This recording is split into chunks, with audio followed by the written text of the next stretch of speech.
देख यार, मैं तुम्हें ये समझाना चाहता हूँ कि रोज़गार को प्राप्त करने में सबसे बड़ी जो बाधा होती है वो होती है मैथमेटिक्स की, गणित की। और आप लोगों को ये समझ नहीं आता कि इस मैथ को कैसे सीखा जाए। चाहे कोई सा भी परीक्षा हो, कोई सा भी एग्ज़ाम हो, चाहे वो बिहार पुलिस हो, चाहे वो यूपी पैट हो, लेखपाल हो, यूपी पुलिस हो, रेलवे हो, कोई भी एग्ज़ाम हो, अगर तुम्हारा मैथ सही है और तुम मैथ को सही कर ले गए तो तुम अन्य विषय को भी सही कर ले जाओगे। क्योंकि गणित जो है ना, वो तुम्हारी दावेदारी फिक्स करती है कि तुम कहाँ जाओगे। और मैंने आपको बताया था कि मैं आपको मैथ के सीक्वेंस को समझाना चाहूँगा। मैथ से जो मैथ का फोबिया है मैं वो समझाना चाहूँगा कि क्यों। सबसे बड़ी चीज़ होती है कि जो आपकी स्कूलिंग हुई है, यानी जब आप स्कूल में पढ़ते थे तब आपने मैथ से वास्ता नहीं रखा और आपको मैथ से वास्ता रखवाया नहीं गया।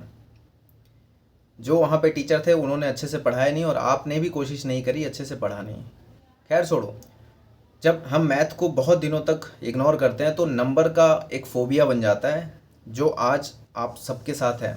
आपको ये समझ नहीं आता कि मैथ इतनी कठिन क्यों है, मैथ मुझे समझ नहीं आती, मैथ मुझे याद नहीं होती। दरअसल आप नंबर से भागते हो। आप एक फिक्स पैटर्न के अंदर जीना नहीं चाहते। मैथ के अंदर हमेशा एक फिक्स पैटर्न होता है, एक फार्मूला होता है। उस फार्मूले को आप दिमाग में सेट करना ही नहीं चाहते, वो होगा ही नहीं आपसे। और इसीलिए आप मैथ सीख नहीं पाते। ठीक है।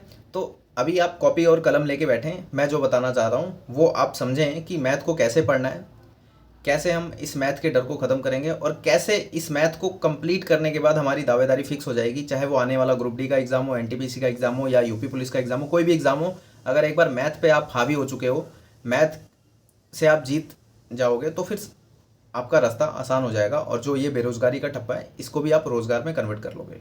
ठीक है।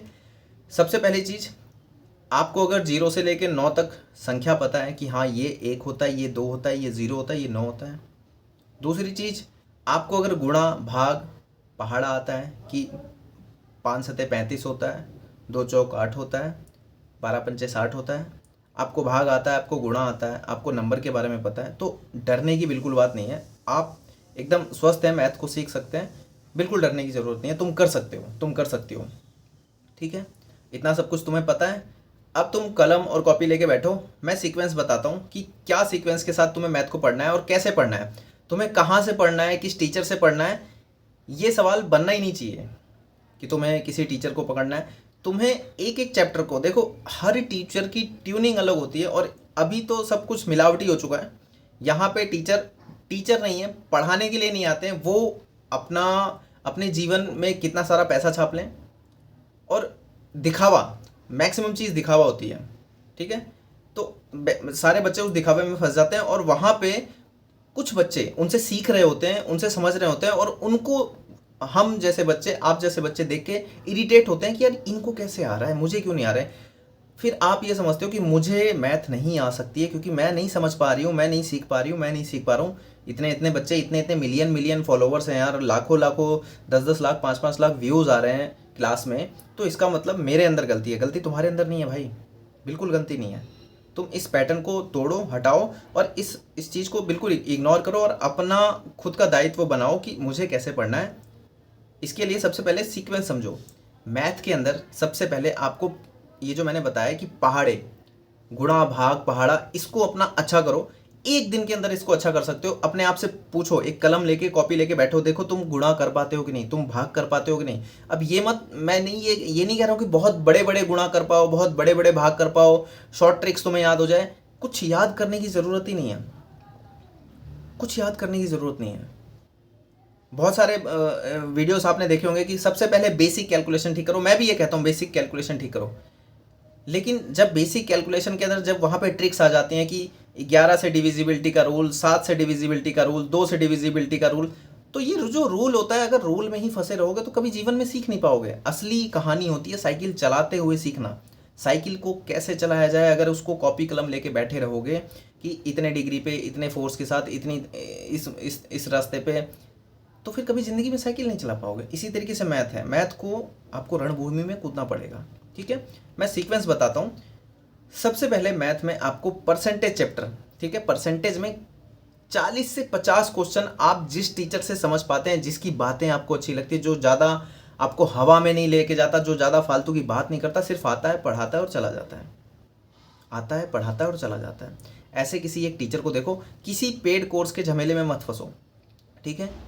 आप जिस परीक्षा को दे रहे हो ना, मान लेते हैं यूपी पुलिस, मान लेते हैं ग्रुप डी, मान लेते हैं एनटीपीसी, मान लेते हैं कोई सीसेट का एग्जाम हो, आप उसके मैथ को उठा के देखोगे, वहाँ पे परसेंटेज के वो सवाल होंगे जो बनाए जा सकते हैं, जो बनाए जा सकते हैं। और जो नहीं बनाए जा सकते वो सबके लिए एक समान है, और जो नहीं बनाए जा सकते उन्हीं सवालों को यूट्यूब के मैथ के टीचर ला ला के आपका दिमाग खराब करते हैं। जो मैथ में पहले से तेज है, जो मैथ में 25 में से 24 स्कोर कर रहा है, वो वीडियो उनके लिए बनाते हैं, और उनको देख के जो कमज़ोर बच्चे होते हैं वो फ्रस्ट्रेट होते हैं। फिर वो कहीं ना कहीं जाके हर महीने, हर 6 महीने, हर साल भर बाद वो पेड कोर्स खरीदते रहते हैं, पीडीएफ में फंसे रहते हैं, और थक हार के फिर ये मान लेते हैं कि मुझे मैथ नहीं आती। तो ऐसा बिल्कुल नहीं है। आपको ये अवधारणा तोड़ के, और सीक्वेंस में आपको समझा रहा हूँ, आप कॉपी कलम लेके बैठें, और मैं जो सीक्वेंस बोलूँगा उस सीक्वेंस में आप नोट कर लो। 30 से 40 क्वेश्चन हर चैप्टर के अच्छे से शांत मन से पहले सीखो। उस 30 से 40 क्वेश्चन को आप जितनी बार हो सकता है उतनी बार बनाओ। यानी कि मैं कहता हूँ कि सीधा सीधा क्वेश्चन आपको याद हो जाने चाहिए, वैल्यू याद हो जानी चाहिए। जब आप उसको मल्टीपल टाइम बनाओगे तो आपको वो याद हो जाए कि अच्छा ये, अच्छा ये, अच्छा ये। अब ये कहोगे कि यार क्वेश्चन याद करने से थोड़े, हाँ होगा, ऐसा नहीं है कि आप उन 25 क्वेश्चन को बनाने के बाद आपका काम खत्म हो जाएगा। जब आप मॉक टेस्ट लगाओगे, जब आप टेस्ट लगाओगे, जब आप पुराने पेपर सॉल्व करोगे, वहाँ पे आपको नए नए क्वेश्चन मिलेंगे। उन नए नए क्वेश्चन को जब आप सॉल्व करने की कोशिश करोगे तो वहाँ कोशिश में जो आपका काम आएगा वो चीज़ काम आएगी जो आपने 25-30 क्वेश्चन हर चैप्टर के कंठस्थ किए हुए हैं। वहाँ से आपको वो तरीका याद हो जाएगा। जब आप नए नए पेपर को सॉल्व करोगे, वहाँ पे नए नए नंबर मिलेंगे, जो उसमें हर सवाल में नंबर का खेल होता है ना, हर सवाल में नंबर चेंज हो जाते हैं, तो नंबर तो चेंज हो जाएंगे लेकिन जो तरीका है वो तो बना रहेगा ना। वो तरीका जो आप 25 से 30 सवाल, 40 सवाल, 50 सवाल जो आपने हर चैप्टर के बनाए हैं वो आपको काम करेंगे, ठीक है। तो मैं आपको अर्थमेटिक और एडवांस मैथ का दोनों का सीक्वेंस समझा देता हूँ। मैं ये सोच रहा था कि जो मैंने पेन टैब लिया है मैं उससे आपको समझाऊँ, लेकिन वो पेन टैब अभी नया नया लिया है तो वो कंप्यूटर में फिक्स नहीं हो रहा है और मुझे समझ नहीं आ रहा है कि उसको कैसे करें। तो मैंने सोचा कि वीडियो के फॉर्मेट में, क्योंकि मैं मैक्सिमम वीडियो ही तो बना रहा हूँ, इसकी ज़रूरत क्या है कि मैं लिख के आपको समझाऊँ। मैं बोल रहा हूँ और आप लिख सकते हो, तो मैं जो अब आपको बताने वाला हूँ आप उसको नोट करना। देखो, सबसे पहले आपको परसेंटेज पढ़ना है, परसेंटेज के बाद आपको रेशियो पढ़ना है, रेशियो के बाद आपको एवरेज पढ़ना है, एवरेज के बाद आपको time and distance, speed, boat, ये वाले सवाल पढ़ना है, टाइम एंड वर्क पढ़ना है। उसके बाद कंपाउंड इंटरेस्ट, सिंपल इंटरेस्ट। यानी कि देखो, मैथ की शुरुआत आपको कहाँ से करनी है, जो 3 से 4 चैप्टर हैं मैं वो चैप्टर आपको बताता हूँ। उसके बाद आप अर्थमेटिक में कोई भी चैप्टर आप सीख सकते हैं, ठीक है। पहला परसेंटेज है, दूसरा रेशियो है, तीसरा एवरेज है। इन 3 चैप्टर को आपको शुरू में पढ़ना है, परसेंटेज, रेशियो, एवरेज। इन 3 चैप्टर को पढ़ने के बाद आप अर्थमेटिक की कोई भी चैप्टर को पढ़ सकते हो, ठीक है। बेसिकली जो मेन सीक्वेंस है वो ये 3 चैप्टर का है। आप अर्थमेटिक में जब आप जाओगे तो लगभग 14 से 15 चैप्टर आपको मिलेंगे। आप कोई भी किताब उठाओगे या किसी टीचर से पढ़ोगे तो आपको समझ में आएगा, और आप अगर कोई पुराना पेपर भी उठाओगे तो आपको वहाँ वो सीक्वेंस समझ में आएगा कि अच्छा इतने। ऐसा नहीं है कि किसी एक चैप्टर से ही सारे सवाल आते हैं। अक्सर मैथ का डर क्या होता है कि यार अलजेब्रा नहीं आता मेरे को, और बच्चे अलजेब्रा लेके बैठे रहते हैं, बच्चे नंबर सिस्टम लेके बैठे रहते हैं। अब यार पूरा पेपर में क्या नंबर ही सिस्टम आएगा, क्या अलजेब्रा ही आएगा क्या? नहीं ना, सारा पेपर सारे मैथ से आता है, और अच्छे अच्छे सवाल हो जाते हैं जो आप बना सकते हो। टाइम एंड वर्क के अच्छे सवाल आ जाते हैं जो हर बच्चा बना सकता है अगर थोड़ा सा बुद्धि लगाए। डरना नहीं है मैथ से, नंबर का फोबिया नहीं रखना है। बेसिक कैलकुलेशन का मतलब क्या है, पहाड़े आते हैं, गुणा भाग आता है, जोड़ घटा आता है, बस इतना आता है ना, तो आगे बढ़ो, कूदो, निकलो।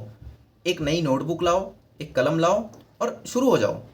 परसेंटेज सीखो किसी टीचर से। अब ये कन्फ्यूजन हो रहा होगा यार कि किसी टीचर ने तो 10 क्लास में पढ़ाया, 10-10 घंटे पढ़ाया है, 400-400, 500-500 क्वेश्चन कराए हैं। आप उस ट्रैप में मत फंसो।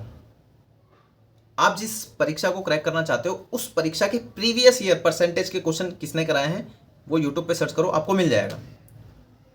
UP police, railway, NTPC group D, Bihar police, जो भी है, आप उस चैप्टर का नाम डाल के प्रीवियस ईयर डालोगे। मैं आपको तरीका बता रहा हूँ, किसी किताब को नहीं खरीदना, किसी पेड कोर्स को नहीं खरीदना। सिर्फ आपको जो एग्ज़ाम क्रैक करना है, जिस एग्ज़ाम में आप जाना चाहते हो, जो आपकी अंतरात्मा कहती है कि मुझे यही बनना है, बस उस एग्ज़ाम का नाम लिखो, उस चैप्टर का नाम लिखो, परसेंटेज लिखो, वीडियोस आ जाएंगी। वहाँ पे जितनी भी परीक्षाएं हुई होंगी पुराने, वो सारे के सारे क्वेश्चन कराए होंगे। मैं कहता हूँ कि 40 क्वेश्चन आपके लिए सफिशिएंट है, लेकिन अगर आपको लगता है कि हाँ मुझे मज़ा आ रहा है, मुझे समझ आ रहा है, तो सारे के सारे क्वेश्चन नोट डाउन कर लो कॉपी में। 100 क्वेश्चन से ऊपर नहीं होगा हर चैप्टर में, मैं बहुत ज़्यादा बोल दे रहा हूँ। 40 से 50 क्वेश्चन में ही वो पूरा खत्म हो जाएगा वो पेपर। और जब आप नोटबुक में सवाल लिखोगे, सवाल बनाओगे, इसके लिए ये मत सोचना कि यार टाइम बहुत ज़्यादा लग रहा है। भाई 25 से 26 चैप्टर हैं, 25 625, लगभग 1300-1400 क्वेश्चन आपको लिखने हैं और बनाने हैं। बस इतने के बाद आपका मैथ का दर्द दूर हो जाएगा। अब इतने के लिए आप सोचो कि मैं पीडीएफ से पढूं, मैं वीडियो लेक्चर से पढूं, मैं क्यों सवाल लिखूं, तो फिर आप चालाक बन रहे हो और चालाक लोगों की ज़रूरत है, आप जाइए। लेकिन आप मेहनती हो तो एक एक सवाल को लिखिए, एक एक सवाल को उसकी लैंग्वेज लिखिए, कॉपी में अपनी कॉपी को ही बुक बना लीजिए।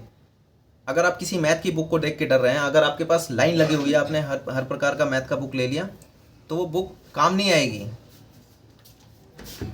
सीधा सीधा बुक खरीद के ले आने से कंप्लीट नहीं होता है।